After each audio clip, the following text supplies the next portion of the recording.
Well, hello everybody. Welcome to P.B.M. Money. Today I want to talk about one of the first most important steps you can take to financial independence. Now, whenever you hear people talk about this, you hear them talking about living frugally, cutting your expenses, doing all of those things, but they never tell you or give you exact ideas. Now, there are some that will give you frugal tips on living. But what's the number one expense that we all have, or most of us have, in living? And that is our housing costs. I live in an area of the country where it's moderate. It's not cheap and it's not expensive. For anywhere between $700 and $1,000 a month, you can have an apartment. But $700 to $1,000 a month will go a long way to helping you become independent over the period of 10 years. So whenever we start talking about living frugally, we're talking about saving $5 here and $10 here. I feel like we need to talk about, let's save $700 to $1,000 a month. Let's figure out the different types of house hacking we could do. And the sooner you do one of these, the better. Now, the average person either lives in a house or an apartment. And I'm going to assume they're spending between $400 and $1,000 a month. They're either by themselves or with somebody. What if we could cut that in half? Or what if we could eliminate that totally? Think about what you could do with that money. Now, one of the lines that I've always used, especially for young folks when they're talking about going to college, and I always say, rather than go to college, why don't you live for the next 10 years like a college student, and in that time, build your wealth?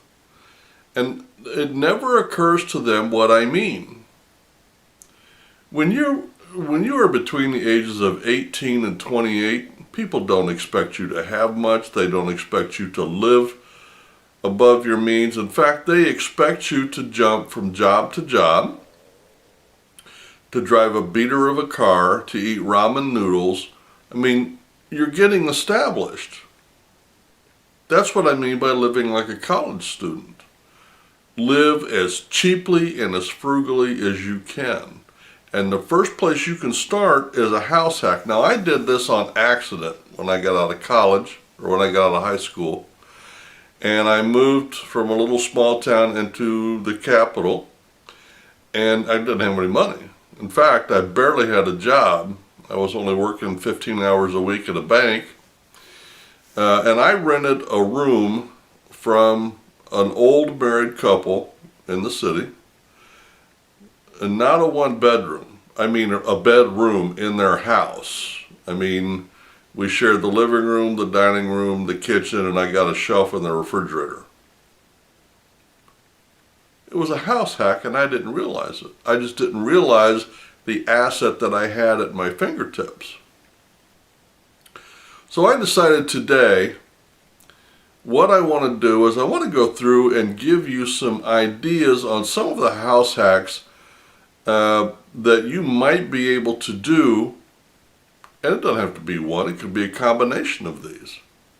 And just so you know, I had a meeting with my realtor this morning, and he added a couple to the list because I was asking him for his opinion on what my next step should be.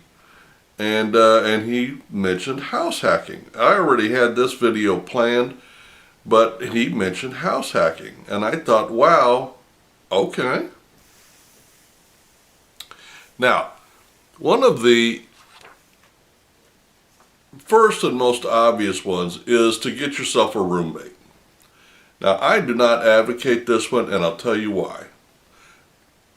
I used to be in the rental business years and years ago, and probably for 10 years. And I can't tell you how many roommates I saw come and go, and not one of them ever worked out. Not one.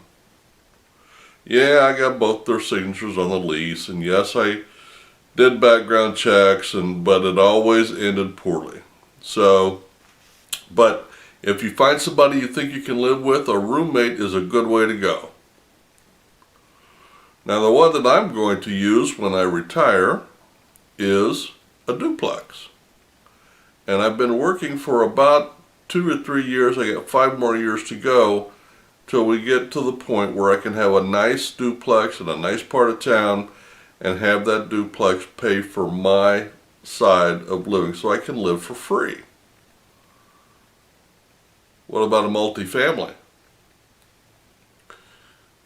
If you have a good credit and a decent income, there's nothing keeping you from buying a 4-unit or a 6-unit apartment building, or even, maybe a triplex. It does not have to be in the best part of town when you're getting started. Remember I said live like a college student. What if you bought a duplex in an okay part of town, but you could live for free and still have a little cash flow? The point here is to live as free and as unencumbered as you can for the next 8 to 10 years. It's not about being comfortable. I was talking to a young guy at one of my jobs, and I was talking to him about living frugally, and he said, well, he had a roommate, but he was going to talk to his roommate because he was thinking about moving home and saving the money. And I thought, wow, okay, he's a 22-year-old kid, and he's willing to move back home and put himself under his mom and dad's rules to save money to become independent. Good on him. So moving back home with mom and dad, even if you got to pay him a little rent or do some chores around the house, that's a good goal. Moving home. Another one is a mobile home. Mobile home living is a third of what it is to own an apartment. In this town, you can own an apartment or rent an apartment for, like I said, between $700 and $1,000 a month, but you can pay lot rent and rent out a trailer for several $100 a month. That'll cut it in half for you. Now, I've lived in trailers and I don't like it, but if you got to do what you got to do and a trailer is the only option, then do that. What if you owned a home and I remember this when I was much younger. My dad bought a house and it had a garage in the back. Well, he added a story onto the top of it, remodeled the entire thing, and turned it into a 2-story townhome.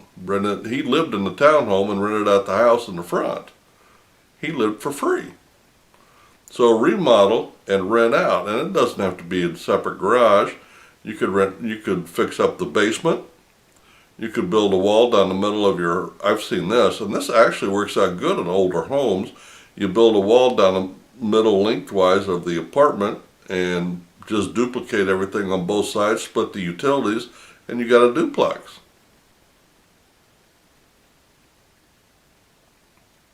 Now here's a radical one.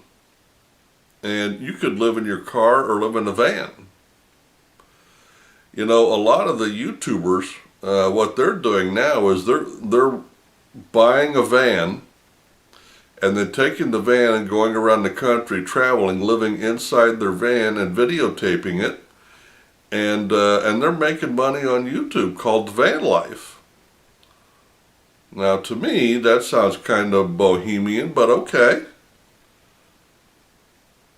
So you live in a van. Your biggest expense is your car insurance and gasoline. And you might have to pay for a place to live once in a while, but most of the times you can live in church parking lots or Walmart parking lots. I mean, you got to take some precautions, make sure you're safe, blah, blah, blah. But that's living for darn free.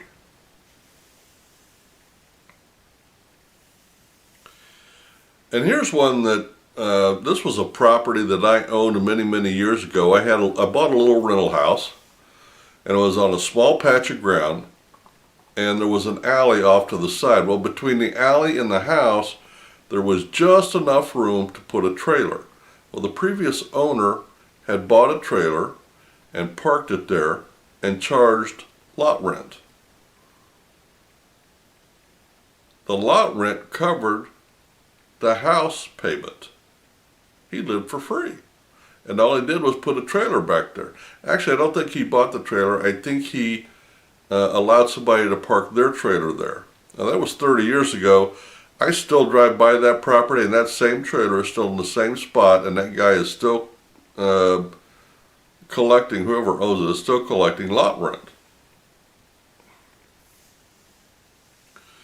Today when I talked to my realtor, he said bed and breakfast are a coming thing, not just for travelers, but because the real estate market is so tight, people are looking for short-term places to live while they're between selling their place and renting another place because the market. So he said if you bought a 3 or 4 bedroom house, rented out each bedroom as a bed and breakfast, you could make a lot of money like that. I remember looking at a property many years ago. It was right across the street from a local college, and it was one of those big Victorian homes, and it had probably 10 bedrooms. It was a 3-story home, and he rented out each bedroom. They shared a bathroom on each floor, and rented out each. Man, did that thing cash flow. Holy cow. I wish I'd have bought that property back then. Now, again, if you own a home, chances are you have a garage. What if you rented out part of your garage? If you've got a 2 or 3 car garage and all you've got is a car, that means you've got a lot of room in your garage. What if you built a little wall between your side and the other side and rented out that side to somebody who had a boat, as an example, or a sports car that they needed to shelter? My son used to have a boat, and every year was a chore for him to find a place to store this boat for the winter. Renting out part of your garage is part of a house hack. Another idea might be to downsize.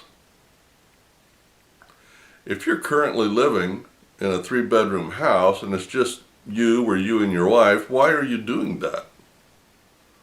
Sell the 3-bedroom house and move into a little 1-bedroom or a rental, or do one of these other house hacks.